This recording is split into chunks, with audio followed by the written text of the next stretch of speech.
suis le professeur Elisabeth Dion, je suis chef de service d'imagerie à l'Hôtel Dieu depuis une quinzaine d'années. J'ai une pratique de la radiologie depuis plus de 30 ans qui comporte différents aspects de la radiologie, la radiographie standard, le scanner, l'IRM et l'échographie qui est une technique assez ancienne et qui a fait beaucoup de progrès durant cet intervalle.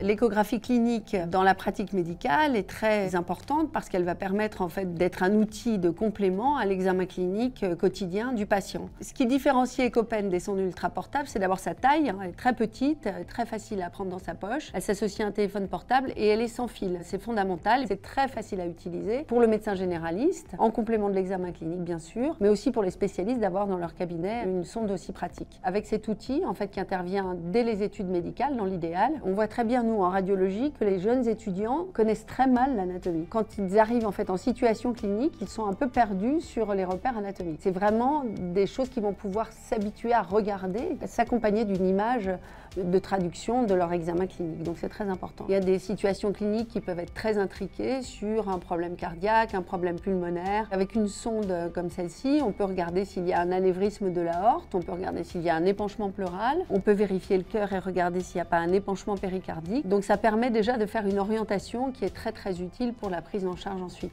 On peut également détecter des masses abdominales, on peut regarder les vaisseaux. Donc c'est vraiment une sorte de grand schéma général et d'orientation. Quand on reçoit par exemple un patient en urgence, une des premières choses qu'on regarde, c'est est-ce qu'il y a ou pas un épanchement abdominal. Ça c'est très important pour savoir si quelque chose se passe dans l'abdomen et donc c'est ce qu'on va aller regarder en tout premier. Avec une sonde comme celle-ci, on peut tout à fait aller détecter un épanchement dans le cul-de-sac de Douglas ou en intra-abdominal et donc ça c'est un élément fondamental du diagnostic de la prise en charge en urgence. On a utilisé cette sonde en expérimentation au moment du Covid. Ça nous a permis de voir les condensations pulmonaires et bien sûr les épanchements. Les épanchements sont très faciles à détecter avec l'échographie et encore plus avec une sonde qui est très facile à utiliser comme celle-ci. Ça donne confiance en fait de savoir qu'on peut avoir recours à cet outil qui va regarder en profondeur ce qui se passe. Et comme vous savez, c'est un outil qui a été développé ici à l'Hôtel Dieu. La PHP est partenaire en fait du développement de cette sonde.